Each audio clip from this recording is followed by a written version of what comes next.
Yo, what's up? Quarantine, quarantine, quarantine, quarantine. Yo, what is up, my family? I cannot sing. I don't know what I'm trying to say.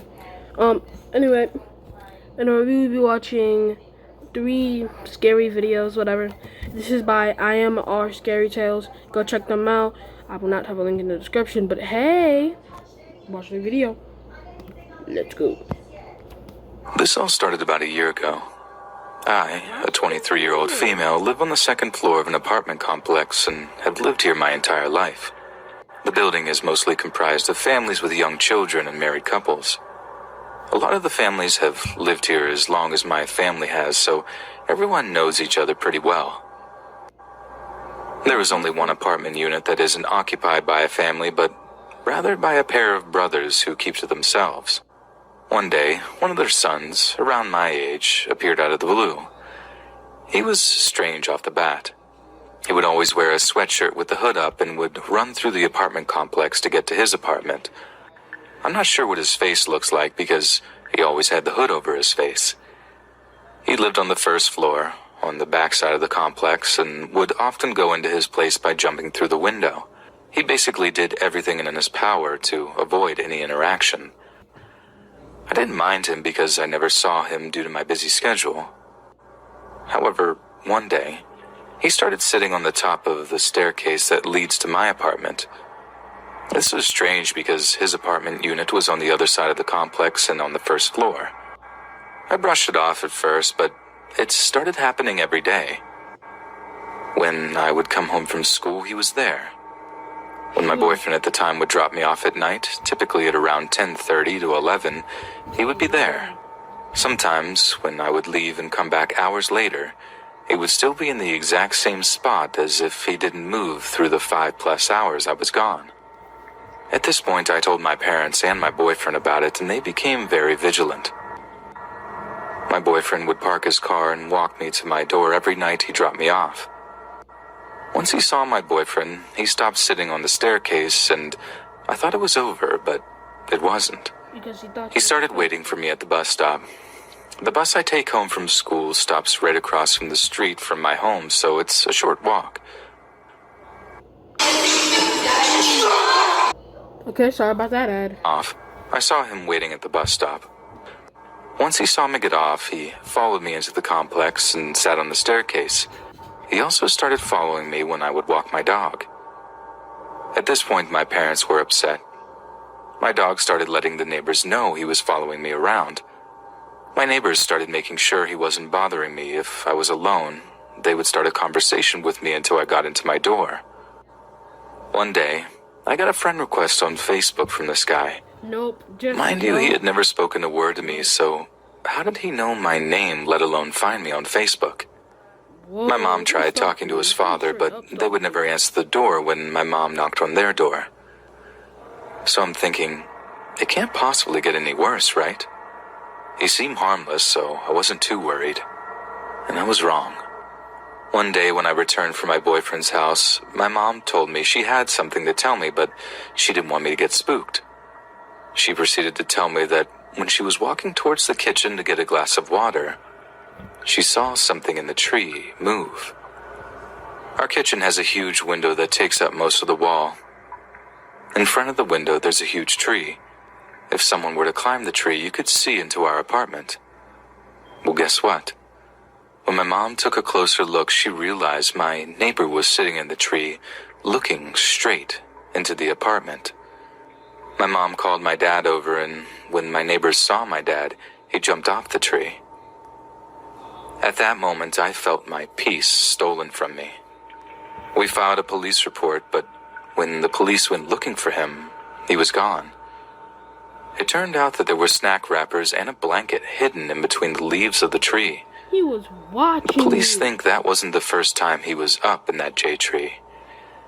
I couldn't help but wonder how many times he saw me walking around, and I had no idea. It's been about 6 months, and I haven't seen him since. His father still lives in the complex, but there's been no sight of him. The police haven't been able to find him, so I have no idea what happened to him, but I just hope we never meet again.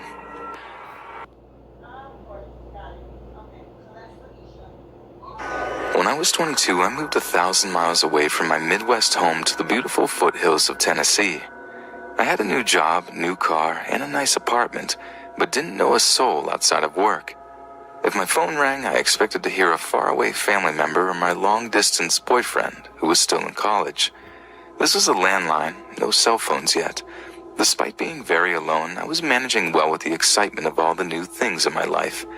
I had only lived there about 2 weeks when the unwanted calls started. The first call, a man's friendly voice asked what I was doing. I couldn't place him and thought maybe it was one of my cousins or uncles. I have a huge extended family. I ask him his name, he laughs a little, and his tone gets dark, a bit angry, and he says, "You know exactly who this is, darling." I pause, deciding if this guy simply called the wrong number or is a creep. I choose the former, laugh, and politely tell him he has the wrong number. He then recites my brand new, unlisted, unpublished phone number and my name. What the fuck, I thought. An intense chill races through me. I've only given my new number to my parents, sister, boyfriend, apartment manager, and employer. I'm new to this city, in this lovely southern state. He does not like it that I tell him he called the wrong number, and starts yelling at me, then tells me in a much calmer voice the many vulgar things he's going to do to me. I hang up and brush it off. He calls again around 1 a.m. I tell him to screw himself and hang up. He keeps calling, so I unplug the phone and return to sleep. However, as days go by, the calls continue and escalate. He starts mentioning personal things about me, said he liked the white quilt on my bed, knew what was in my fridge, that he's allergic to cats, I had one, and then asked me if I was in love with Mary. As I listened to his words, I was standing in my kitchen looking at the calendar taped to the fridge.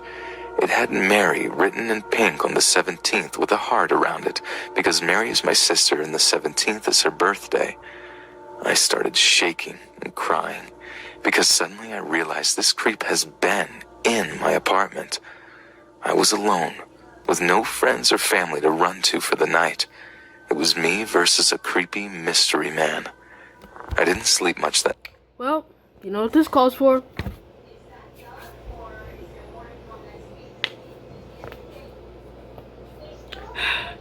So you got 2 options. 2. You reveal yourself or you leave. Third option ain't even in the picture. You don't want it in the picture. Huh. Tell you that much. Night.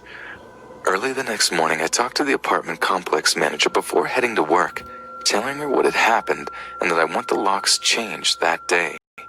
She gets a weird look on her face, and after a long pause, says she knows who's been in my apartment and that it won't happen again. What? I thought to myself.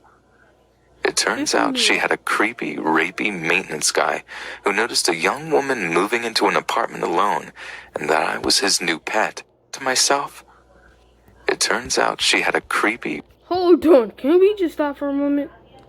Look at this man's arms. This man's got whole knife arms. Like what? This man has knives for arms. And look at them teeth. Ugh. That hygiene, boy. I'm actually not having a purpose for this man because I'm looking at him. Ugh. Rapey maintenance guy who noticed a young woman moving into an apartment alone and that I was his new pet. She had the locks changed immediately and promised that she would personally keep the other key. Although the call stopped, I was paranoid for a year as I came and went from my apartment because I never even knew what this guy looked like. I moved out the moment my lease was up. Only after thinking about it years later did I realize that her weird expression likely meant that it had happened before. Plus, she didn't even fire him. I regret not calling the cops. I was young and naive.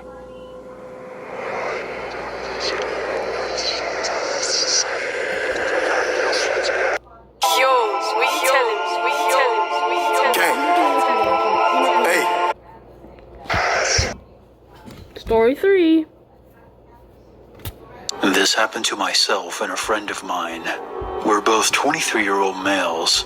We decided to go on a 2-night backpacking. What generation of voice do y'all come from? Saying, so we're both 23-year-old males. What generation of voices do y'all come from? That does not sound like a 23-year-old man. Hold on, who is this made by? Who made this? Who? Just who? Okay.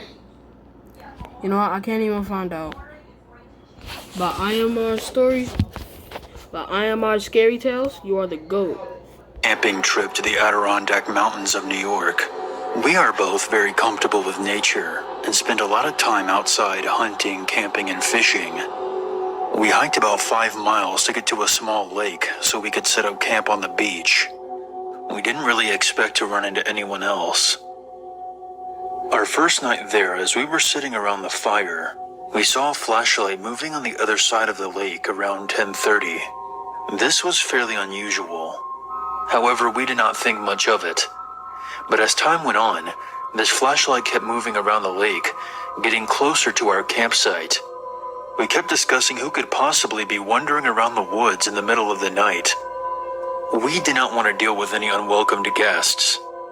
Once it was clear that the person, or people, were heading for our campsite, we moved off into the nearby woods to see who wandered up. I took a small axe with me and my friend had a .22 gun. Now we weren't expecting any trouble, and we certainly didn't want to make any, but we f***ed up. I took a small axe with me and my friend had a .22 gun. Now we weren't expecting any trouble, and we certainly didn't want to make any, but we figured we might as well cover our bases. Now the moment of truth. The flashlight comes near the light of our fire, and it's one man. He has a beard and was probably in his mid-40s. The scary part was that he was carrying what turned out to be a pump-action shotgun. He walked around our campsite a few times, and then proceeded to enter our tent. After rummaging around for about a minute, he came out and started yelling, "I know you're out there. Why don't you come and say hello?" My friend and I remained motionless under a hemlock tree about 50 yards away. That's when the man proceeded to fire his shotgun into the woods, not too far from where we were. He also swung his flashlight around several times. After what felt like hours, he grabbed my friend's backpack and a few articles of clothing that we had drying near the fire and threw them in to burn. My friend had the .22 gun trained at the man. He asked me if he should shoot. I told him absolutely not, unless he spots us and starts pointing the gun in our direction. Thankfully, the man moved off after a while. We waited until his flashlight was on the other side of the lake.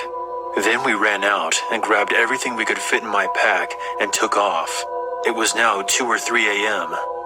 We ran out the trail with our flashlights and made it back to my car as the sun was coming up.